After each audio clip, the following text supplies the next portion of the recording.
Ukraine. We'll hear a little bit about that from him during the course of the hour. Alys Denby is Deputy Editor of the centre-right news commentary site CapX. And John Crace is Parliamentary sketch writer for The Guardian and author of the book A Farewell to Calm, The New Normal Survival Guide, whatever the new normal is nowadays. 0345 6060 973 is the number to call if you'd like to ask our panel a question. Lots to talk about tonight. Rishi Sunak's clampdown on university courses which don't generate good outcomes for students. Keir Starmer confirming Labour won't end the two-child benefit cap.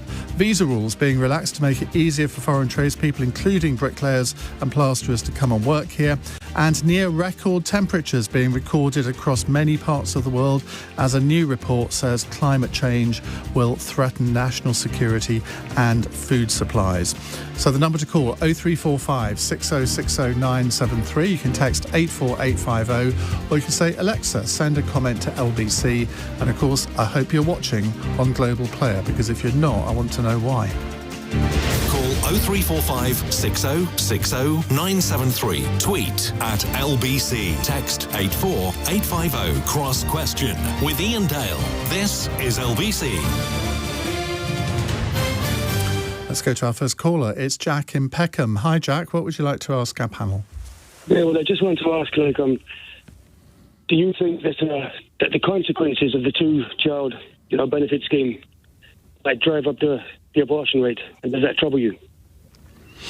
Well, we were talking about this in the last hour, and Angela Rayner, she was quoted as saying, I'm trying to find the quote here, she said in 2020 that the obscene and inhumane two-child cap must go, and she linked it to research which said it was a key factor contributing to women's decisions to have abortions.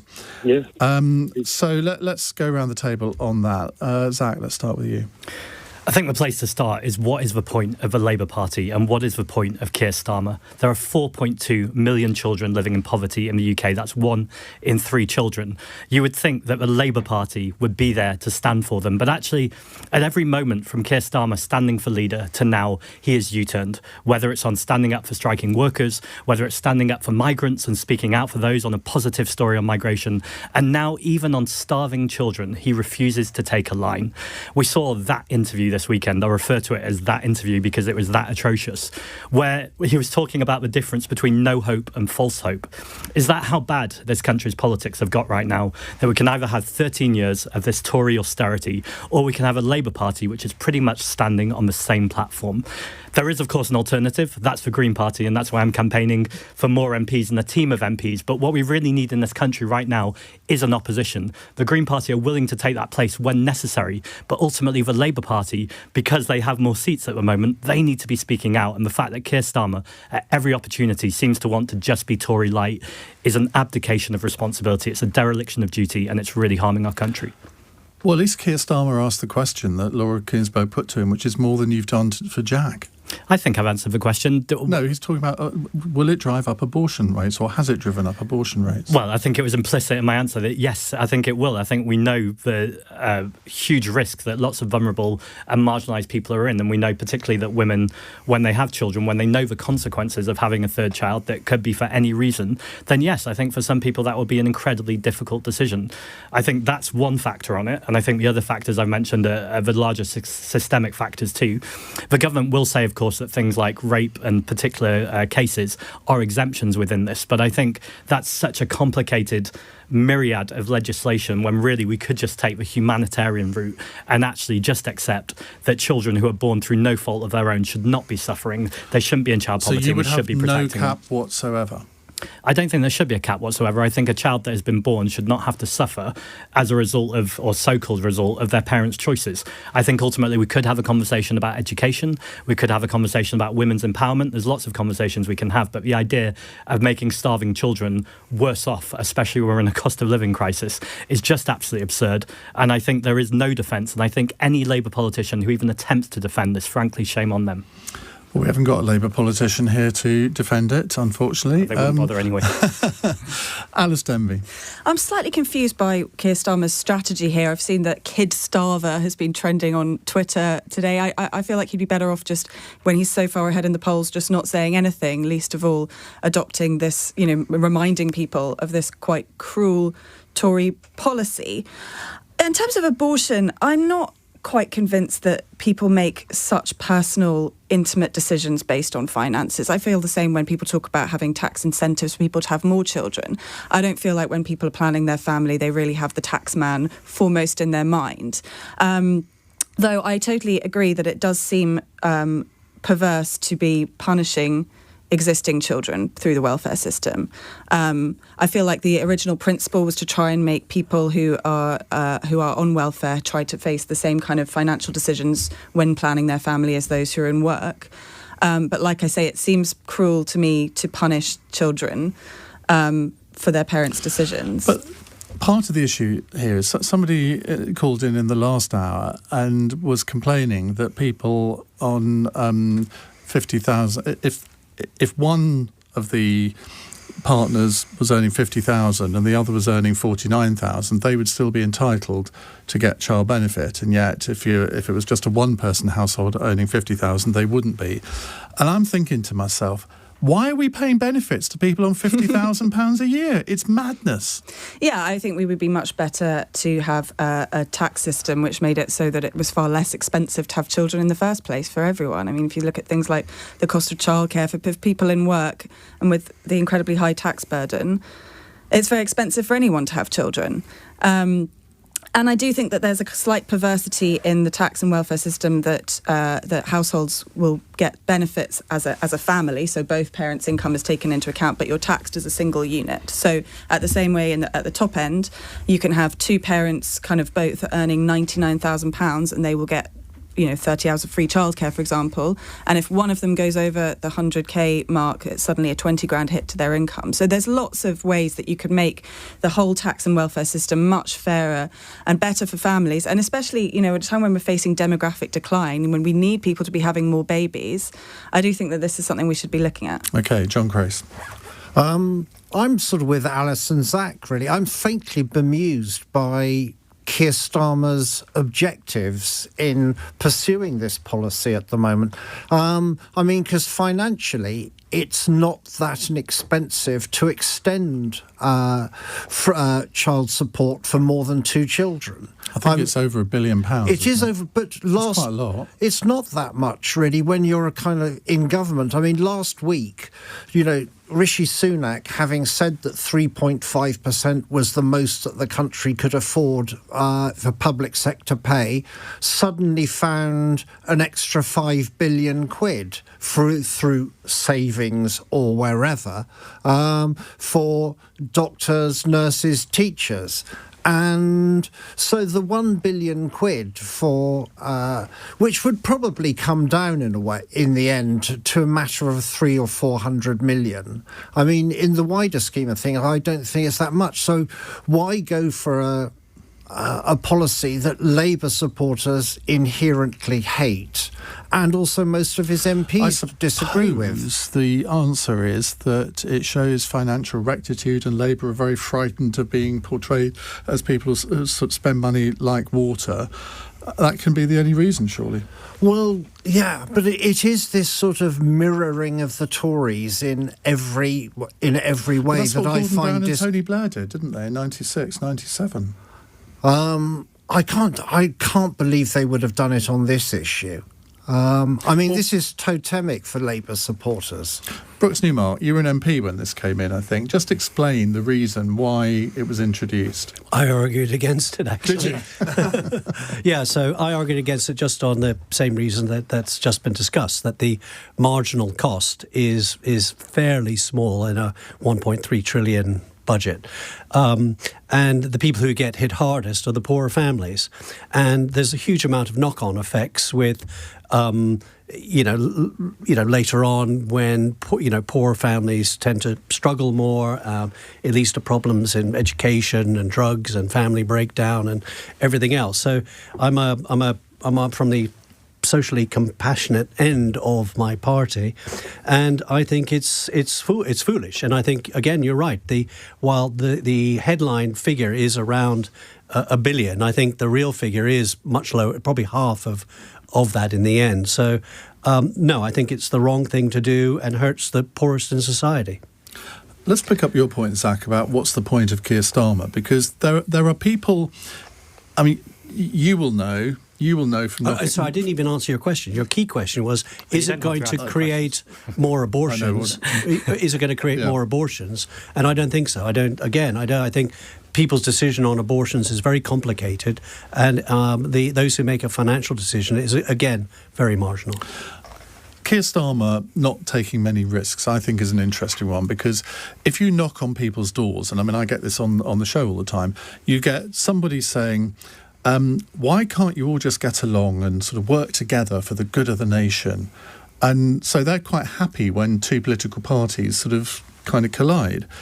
Then there are others who say, what is the point of getting up on a Thursday morning and going out to vote when I haven't got a choice? You've got the two parties more or less saying the same thing.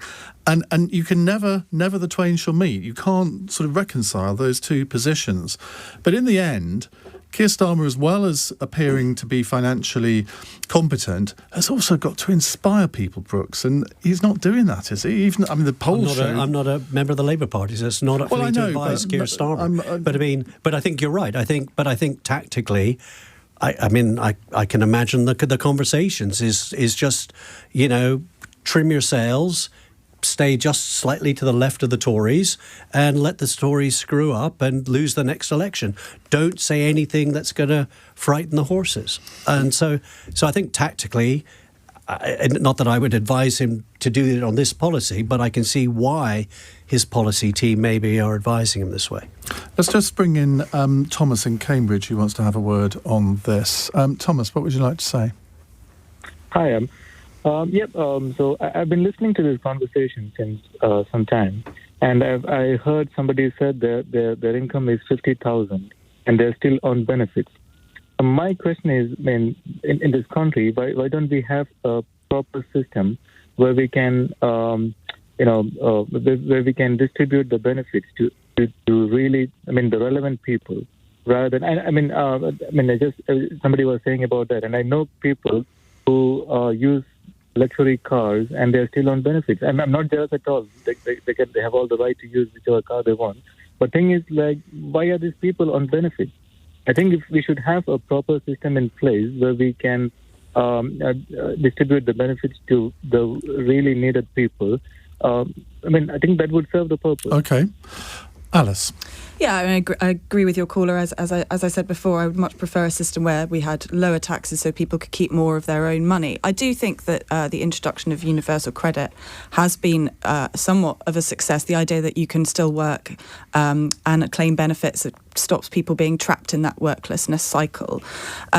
But yes, I think we should definitely improve the whole tax and welfare system. On the point of what's the point of Keir Starmer, I think we're in the position now where it's the Tories who've lost the election rather than Labour going to win it. But I think you're right that if they're going to stay in power after the next election, they do need to have a much more inspiring vision and a reason for people to get out and vote for them again. And I think the thing about Keir Starmer is that he's shown himself to be an incredibly ruthless political operator. The way he's purged the party of the Corbynites, the way he's selected all the candidates the next election, to be in his own image. And there's nothing wrong with that. Politics is a ruthless business. But I think it raises the question of what are his principles and what are the things that are going to guide the decisions that he's going to make in the future. We know what the platform kind of that he's standing on at this election, but what about unforeseen problems that are going to come up? What are the principles that guide him? And I don't think he's shown anything like that kind of conviction. John?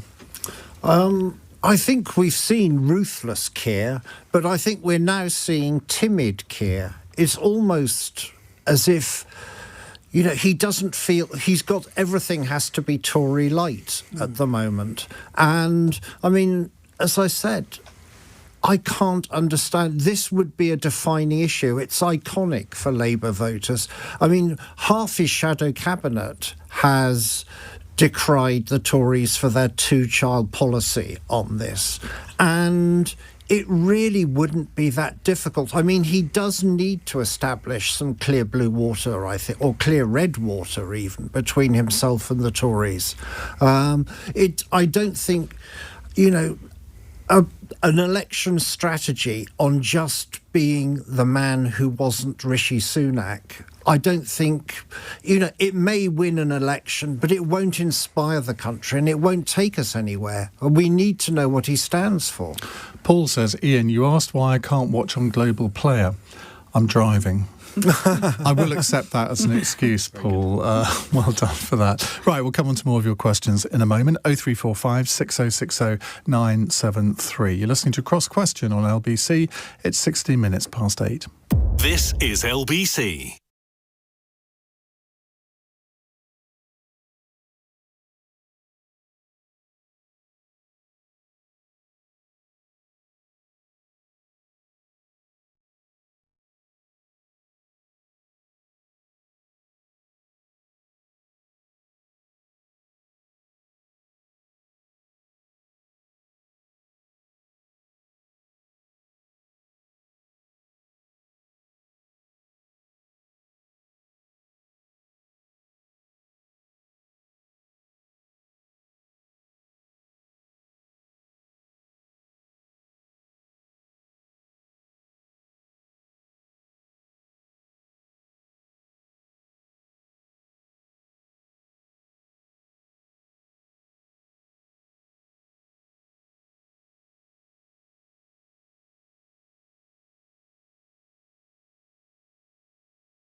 Cross Question with Iain Dale on LBC. Let me reintroduce my panel to you. We have Zack Polanski from the Green Party. He's their deputy leader. Brooks Newmark, former Conservative MP. Alys Denby from the news commentary site CapX. And John Crace, parliamentary sketch writer for The Guardian. James is in air. Hello, James. Hello again, Ian. Nice to speak to you. Hi. Hi. Given some of Mr Sunak's comments today in terms of university education, I wonder if the panel would like to list those undergraduate courses that they would discourage young people from studying. Well, the government intends to restrict the number of places universities are allowed to offer for courses which do not provide, quotes, good outcomes for students' future careers. Brooks. Yeah.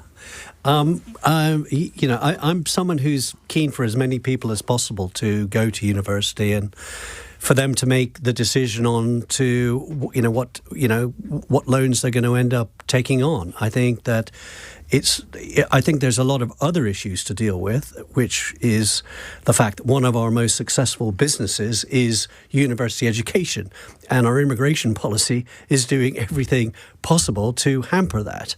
I do think there are a lot of subjects I wouldn't encourage my children necessarily to take, but I think it's like what? It's up to them. I mean, well, the government. I'm not going to. Well, James wants you to give a list. Yes, but I'm not going to give a list because I don't believe it. I don't support. I don't support that. Kylie Minogue Studies apparently was a degree at some point. And if someone wants to take on whatever, £25,000 of debt to do Kylie Minogue Studies, that's up to them. The only people who get free university education are people that I think in the bottom 15% of sort of income. So I think the majority of people end up making an economic decision. If I go to do Kylie Minogue Studies, I know at the end of it I've got a debt to pay. So therefore there must be some logic, I hope, economic logic in that decision to go and do those studies. Okay, John Crace. Well, I was in Parliament when Gillian Keegan was making this. She made a statement on this afternoon, and it was quite interesting that there were quite a number of Tories who clearly don't believe in this either. We had sort of Peter Bottomley saying, what are we going to do about those with a religious vocation? I mean, vicars and imams tend to earn next to nothing, really. Are we going to just sort of get rid of them on the grounds that they aren't economically viable? They don't earn enough. And that's, and Kit Malthouse asked about philosophy and poetry. Are we going to get rid of them? Because I'd happily say yes.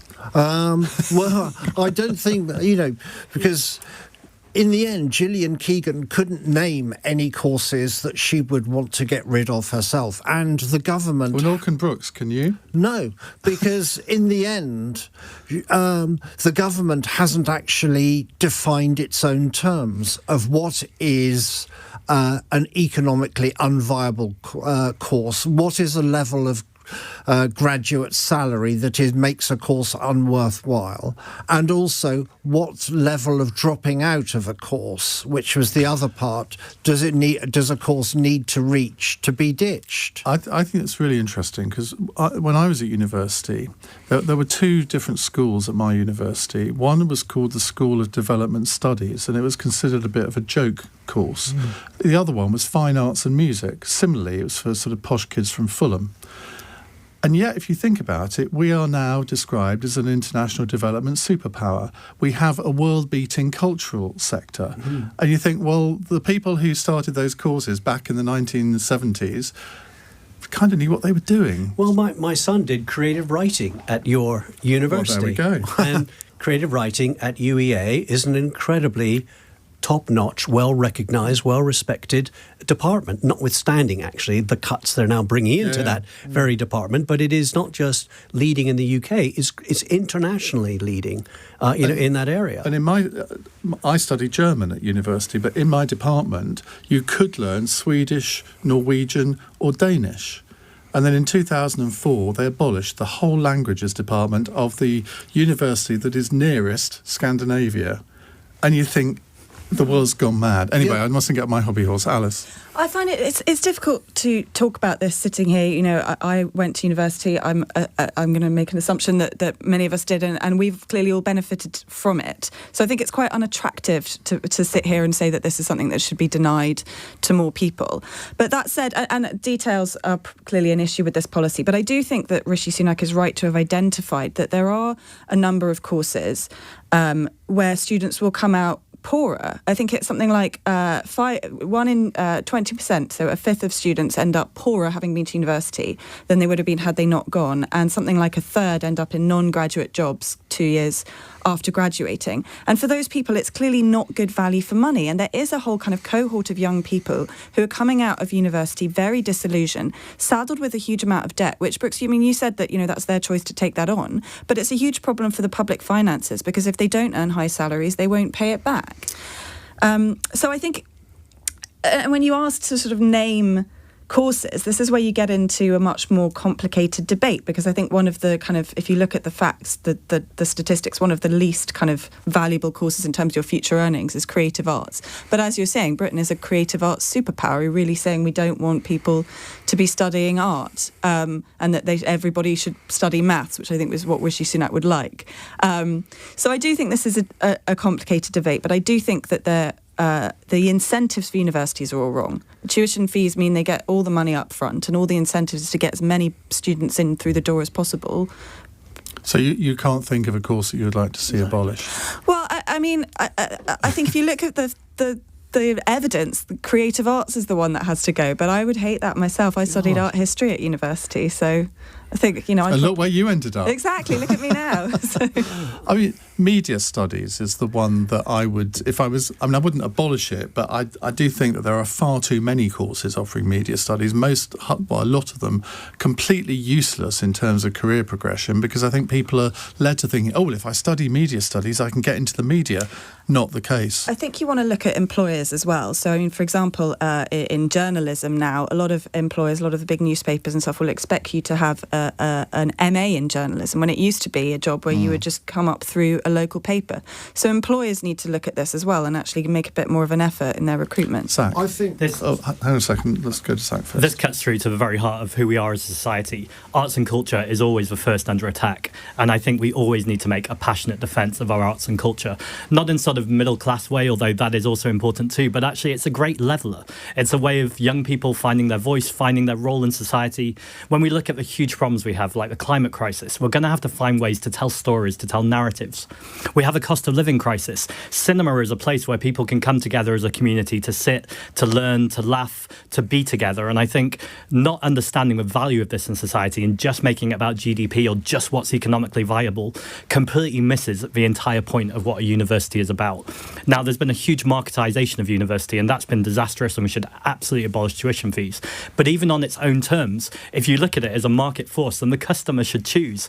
And so the idea that this Conservative government are just going to come in and pick and choose what courses people can or cannot do is absurd. And on media studies, which often gets called the Mickey Mouse course, I believe it's worth £83 billion to the economy. It's one of our biggest exports. So I think, again, even if you look at this in economic terms, and I would say it's much broader than that, it still doesn't make any sense. This is just culture war stuff that the Conservatives have come up with to distract us from the real issues going on. What did you study at university? I went to drama school. I should have guessed. John, you wanted to come back. I've actually had a rethink, and I've thought of a course we could yes. PPE at Oxbridge. It's done us no good at all to have successive prime ministers studying that. What did you study, Brooks? Oh, I did history undergraduate, and I did. I was so hoping you were going to say PPE. No, I did go to I did go to Harvard Business School though. Well, it's no need to show off. You asked me the question. I'm answering your question. No, absolutely right. No, but that brings the point, though, of that a lot of people now end up doing further education. And what I encourage the younger generation is that, you know, to do what you want to do. University, I feel, and you might say this is a rich person's benefit, university is the last time you can do something that you're truly passionate about. And I've encouraged all my children to study something that they're passionate about. And on the one end, my eldest did maths, my daughter did drama, my youngest son did creative writing, my second son did history. I mean, they've all done different things. And I think it's the last time you can do it. And then you have to work for the rest of your sodding life, you know. Scott says film studies, get rid of that. Why would you want to get rid of film studies, particularly when, again, this country is a leading sort of creator of very successful films? We have film studios that are some of the world's best. Bizarre. And then someone, I think Thomas is being a bit naughty here. He says, doesn't Global Radio offer a media studies course? Not quite. It's the Global Academy, which is basically a secondary school that has a sort of media specialisation. But I mean, there is a good point there about apprenticeships as well, that university will not be for everyone, and I think that's fine, but about making sure that people have other opportunities. And I think it's ultimately about creating variety and not trying to pit people against each other. But I think the reason why that never happens is because people, dare I say, like us, sitting here with degrees, technical education was great, but not for my kids. Right. I couldn't agree more. I mean, listening to the MPs this afternoon and going on about sort of how bricklaying was a great course and welding, and you just knew that they would be horrified if it was their own children doing it. I did bricklaying. So this you always surprise us. I've actually seen you lay bricks, haven't That's I? right. That's right. In Rwanda, yeah. I did a bricklaying course in Bedford Tech College or something like that. Well, fair play to you. We are going to need thousands of people to do things like retrofitting. There's a huge retrofitting skills gap. So I think it's about removing the stigma from people doing work with their hands and also paying them properly and making sure they're good unionised green jobs. Yeah, and also I think apprenticeships have fallen by about 57% in the last 13 years. Have they? Yeah, because that was a statistic brought out in their debate this afternoon. Well, we have a Secretary of State for Education who herself was an apprentice. I think that's the first, so hopefully that can be reversed. Right, more questions to come. Thank you, James, for yours. 0345 6060 973. It's 8:30 on LBC News Headlines with Charlotte Morgan. A new drug has been hailed a turning point in the fight against Alzheimer's. Donanemab was found to slow clinical decline by up to 35%, meaning people with the disease could still perform day-to-day tasks.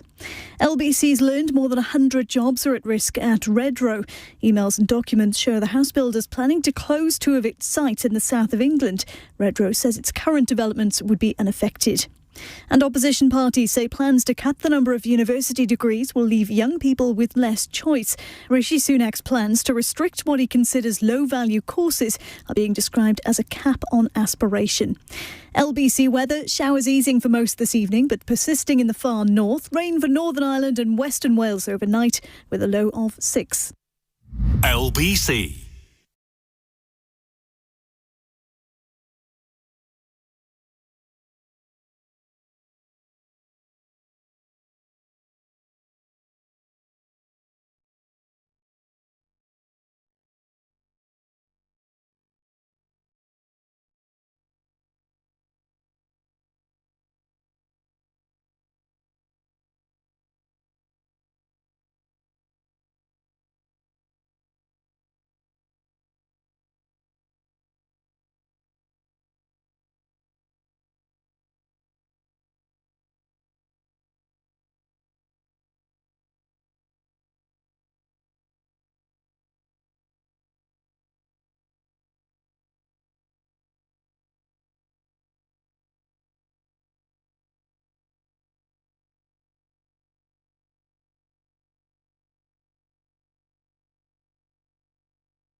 Leading Britain's conversation. Cross Question with Iain Dale. Alexa, send a comment to LBC.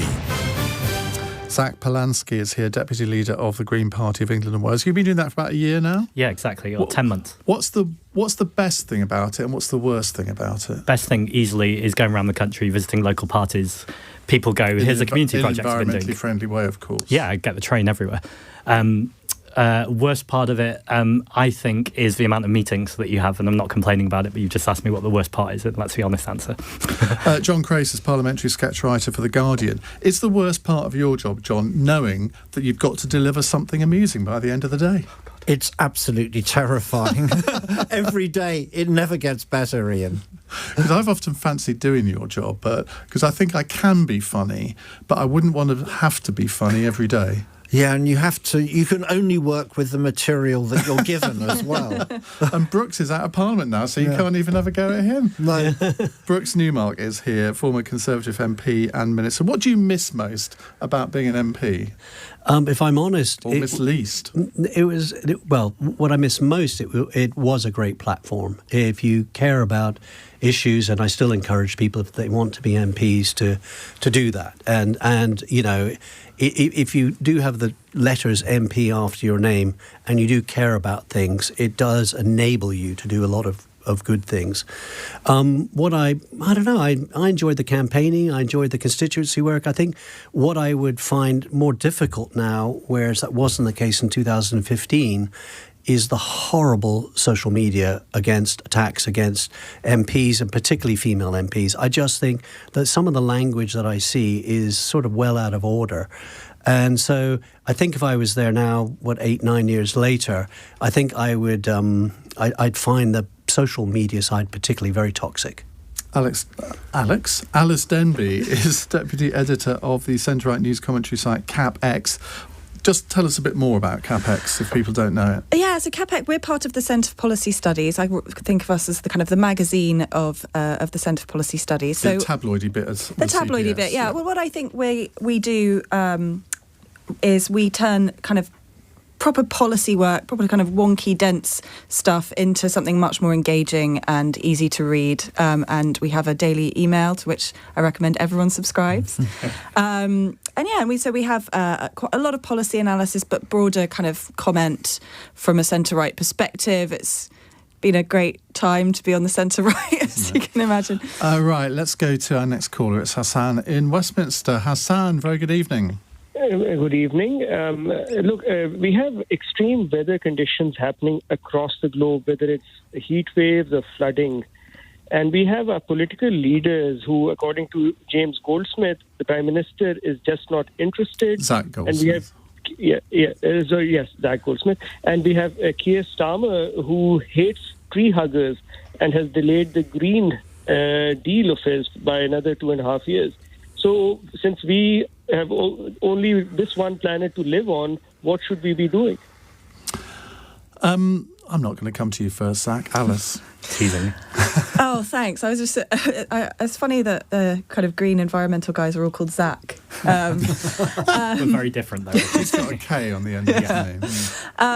I suppose this extreme weather we're having in Europe is quite scary. It obviously makes all the things that scientists have been warning about feel very real.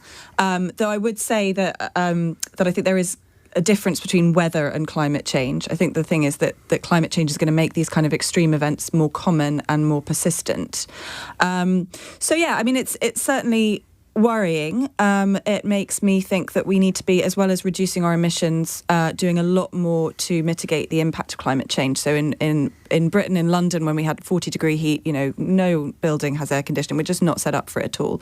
So I think we need to be reducing our emissions, of course, and also thinking much harder about how we're going to adapt, because we are going to be living with these consequences. Can I suggest that if we have 40-degree heat again this summer, that everyone comes and sits in this studio? Because whenever I walk in at 7 o'clock, it is so freezing, I cannot tell you. Zack. When Keir Starmer was challenged about this recently, his first answer was, I'm on the side of economic growth. And I think that points not just at Keir Starmer, but the entire problem. It's about GDP. And in fact, the guy who came up with the idea of GDP has said that is a terrible way to measure things. We can talk about growth, but what about growth of mental health, growth of well-being, growth of community cohesion, growth of dealing with things like the gender pay gap, the disability pay gap, the race pay gap? And I think the solutions here are quite clear. It's to insulate every home in Britain that needs it. It's to do deep retrofitting. It's about investing in active travel and public transport. Now, the immediate question is, how are you going to pay for all of that? Now, I know that Keir Starmer initially said £28 billion. Now, even that was not nearly enough. In fact, the Green Party have costed £100 billion a year for 10 years, which, yes, is £1 trillion. But actually, we know the ways to get there through things like a wealth tax. We know that if we just taxed the wealthiest 1% of their income, and I think it should be more, but even on the most basic Conservative estimate, you're looking at around £75 billion a year. Then there's carbon taxes, the very simple principle that the polluter pays. Now, in the past, when we've talked about the climate emergency, people often feel like it's something very distant and it's in a long time away. And actually, it's been happening for a long time, particularly in places like the Horn of Africa, where places are now almost uninhabitable because of the heat. Just in London last year, we saw more wildfires than we've ever seen. And in fact, the London Fire Brigade had its worst day in terms of call-outs since World War II. We're seeing these increasing effects. And you're absolutely right. Weather is not the climate, but the climate emergency is creating these extreme events that we're going to see more and more. It's time to adapt. It's time to mitigate. But more than anything, I just think of that moment at COP26 where Alok Sharma, to give him credit, he cried. He was in tears. It was someone who cared about the climate. And when I look at our national leadership, whether it's from the Labour Party or the Conservative Party, there's a complete absence on the stage of people who really get this stuff. Sure, they talk about it in a tick-boxing kind of way, but people who understand that the climate has to be at the heart of everything, because ultimately tackling the climate emergency is also about tackling the cost of living crisis too. Because if you insulate homes, that brings bills down and also creates energy efficiency. Does it make you hanker for David Cameron? Because he actually got this, didn't he? Well, he talked famously about cutting the green crap. And actually, if we'd invested in 2015 in renewables and onshore wind, then actually we'd be in a much better place than we are right now. So I want to be dignified and gracious to Prime Ministers gone by, but I think David Cameron is just as much of a problem as all the rest of them. What did you make of Keir Starmer's comment about hating tree huggers? I thought it was bizarre. I mean, we come straight back to the point of what is the point of Keir Starmer. We're assuming he actually did say it, but it was briefed out of shadow cabinet. Yeah, I think. Absolutely. I mean, I think the thing to say on that is I've spent the day today with Mayor Jamie Driscoll and Neil Lawson and various other MPs across parties. And someone talked to me about how all political projects end up in a bunker. Eventually, when you've been in power for a long time, you just have a small group. But this is Keir Starmer before he's even in power. If his tent is not even big enough that it can't even contain people in his own party who care about the environment, who care about the climate, then I think that's indicative of where the Labour Party are at. And I know the Conservative Party are much, much worse. And I can hear people saying, why are you not criticising the government?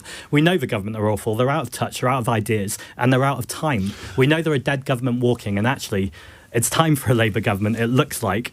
But that Labour government... So you'll be standing down all the Green candidates? Well, no, I don't... I'm not calling for a Labour government, but it's time in terms of the natural sway of things. Absolutely not calling for that. But it is notable, I mean, you've just sort of triggered this, that you have criticised Labour on this show so far, and we're 42 minutes in, more than you have the Conservatives. Well, it's exactly that. I think the Conservative Party are clearly on their way out. They don't even look like they're trying anymore.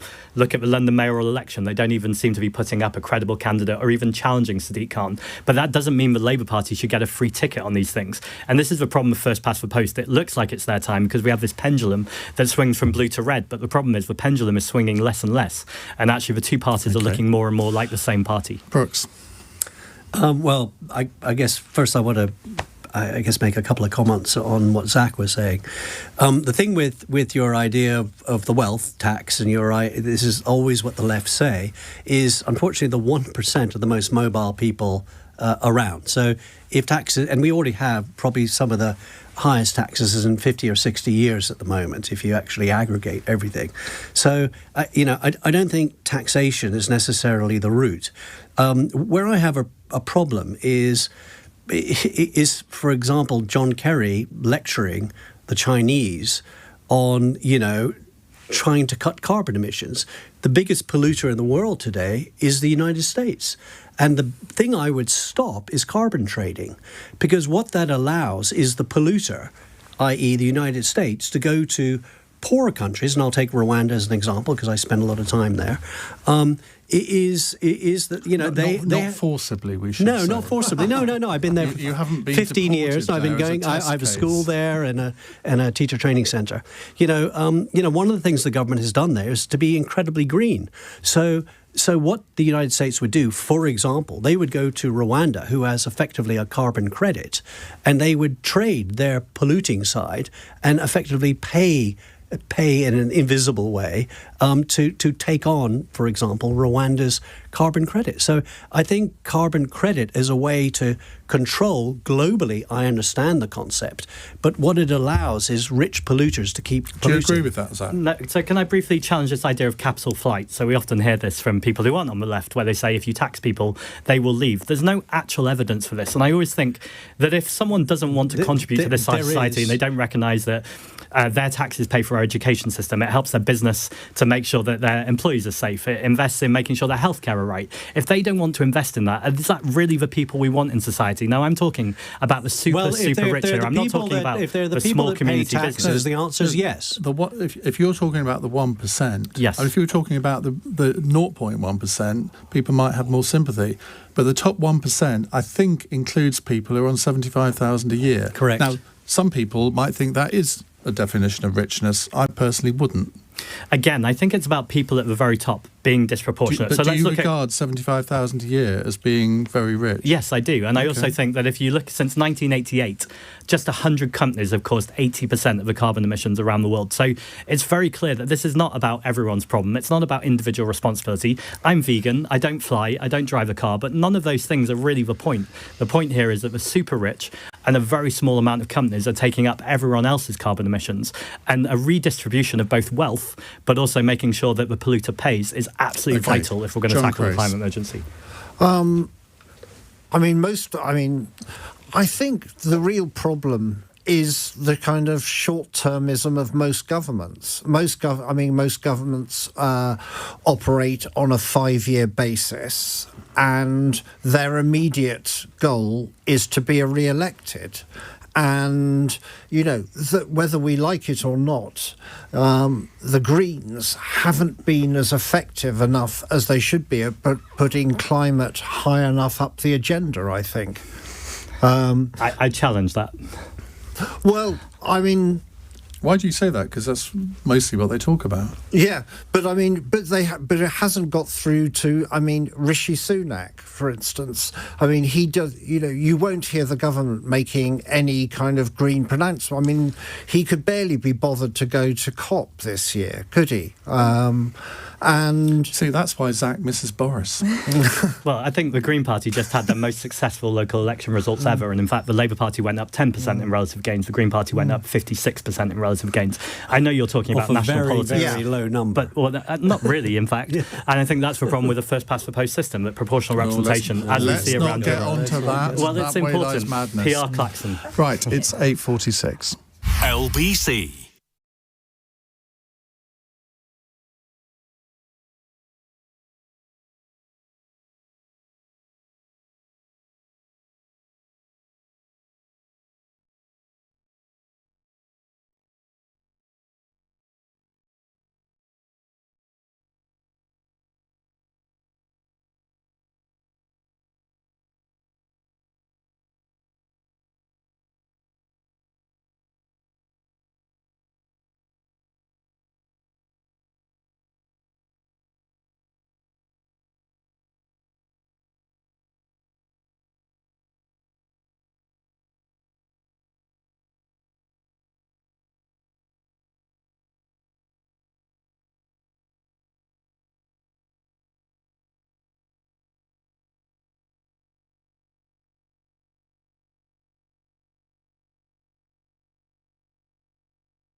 Cross Question with Iain Dale on LBC. Text 84850. Zack, Polanski, Brooks Newmark, Alys Denby and John Crace here answering your questions. Here's a text question from Barry in Plaistow. If we're going to let brickies and roofers come to the UK freely again and drive down wages for those trades, what was the point of voting for Brexit? Now, this is because visa restrictions for tradespeople, including bricklayers, masons, roofers, roof tilers, slaters, carpenters, joiners and plasterers, have been relaxed, along with rules for those in the fishing industry. The government has denied claims that this move hurts its efforts to cut immigration. Alys? I think this is one of those problems where it comes down to the fact that there were two very different visions of Brexit. There was the global Britain, let's open up to the world, let's take in all immigrants, and then there was the fortress Britain, let's shut down and let's be far more protectionist.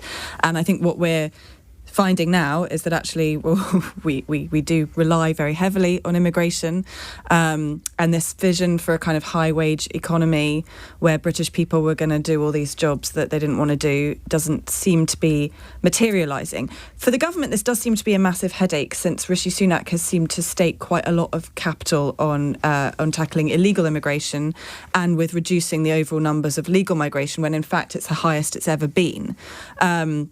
I just think people will listen to, successive Conservative governments saying they're going to bring down overall numbers and see where the numbers are going and never believe a word they say. Isn't the point, though, that we now do have control of who comes into this country, which we didn't before? We did for the rest of the world, but not from the EU.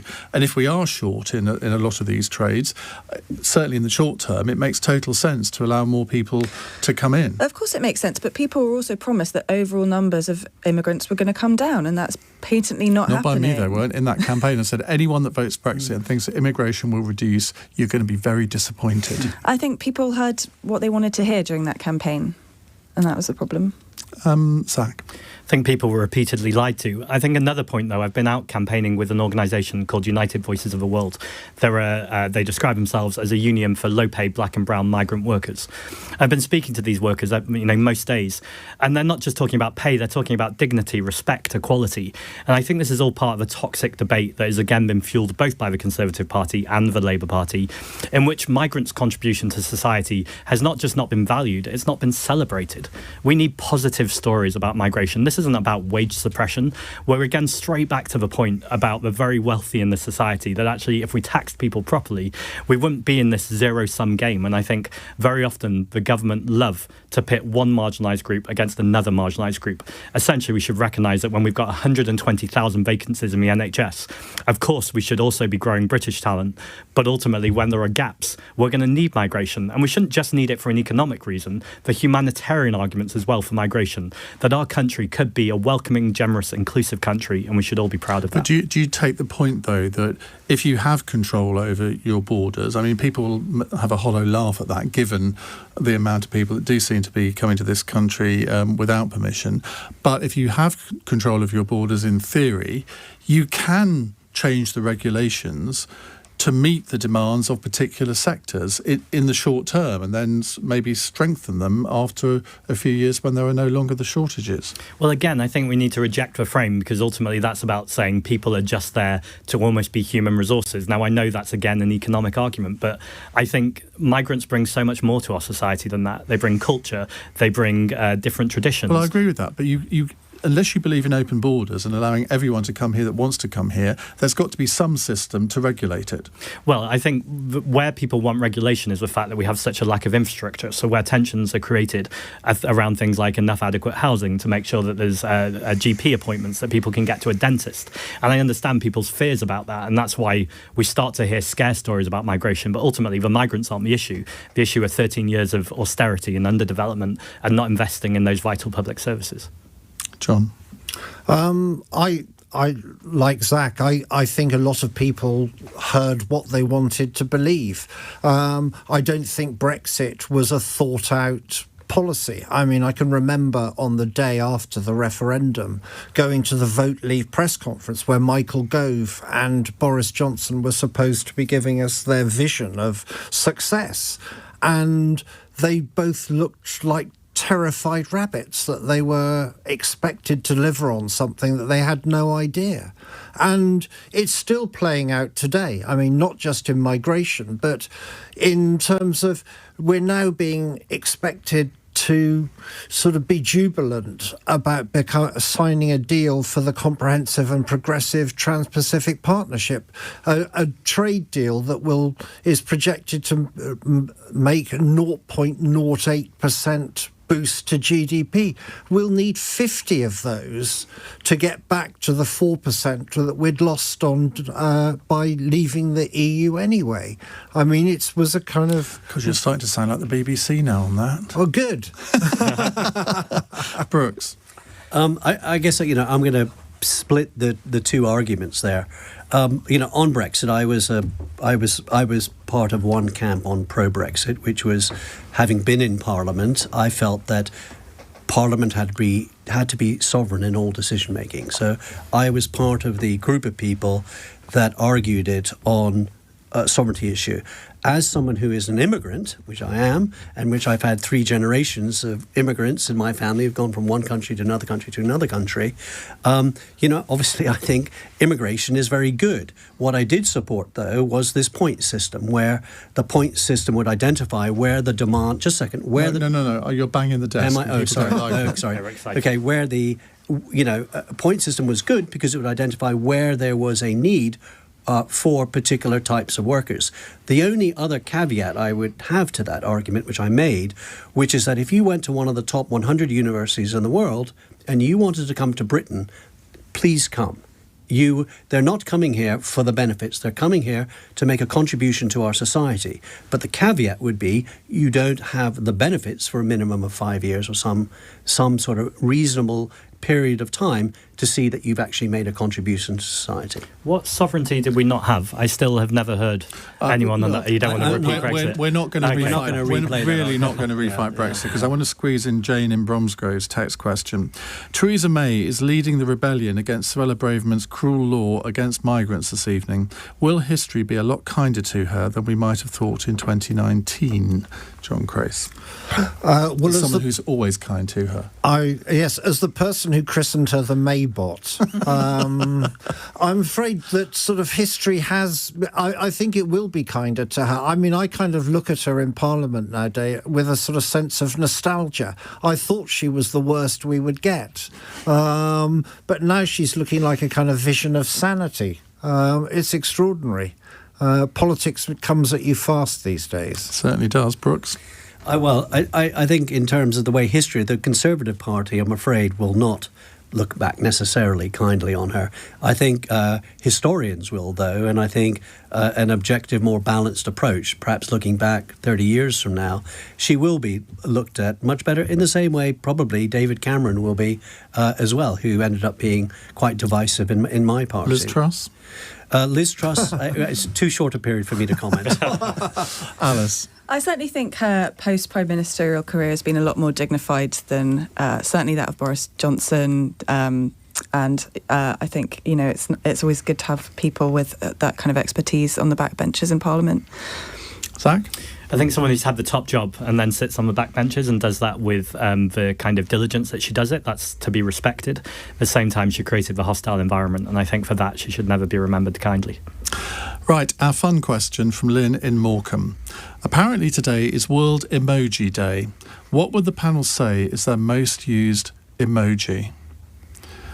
Zack?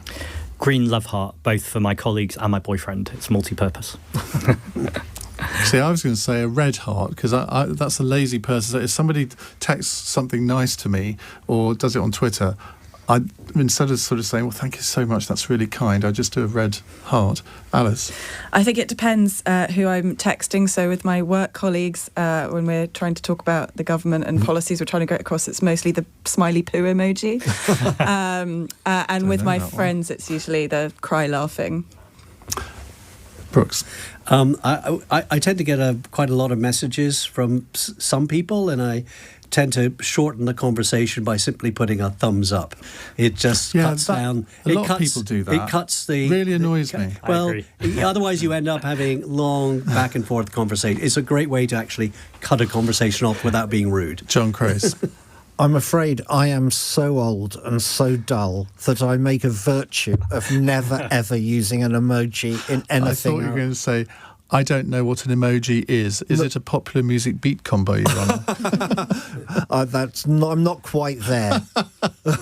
Listen, thank you all very much indeed for being with us today. Zack Polanski, Brooks Newmark, Alys Denby and John Crace. Coming up in the next hour, do you know what today is? Do you know what today is, Zack? Yes, it's 10 years since same-sex marriage. You win the quiz, and that's what we're going to be talking about. We're going to be talking to Lynn Featherstone, who was the Liberal Democrat minister who was the driving force behind equal marriage 10 years ago. The bill got its royal assent today 10 years ago, and I want to ask you two questions. If you were opposed to equal marriage at the time, have you changed your mind? Because I suspect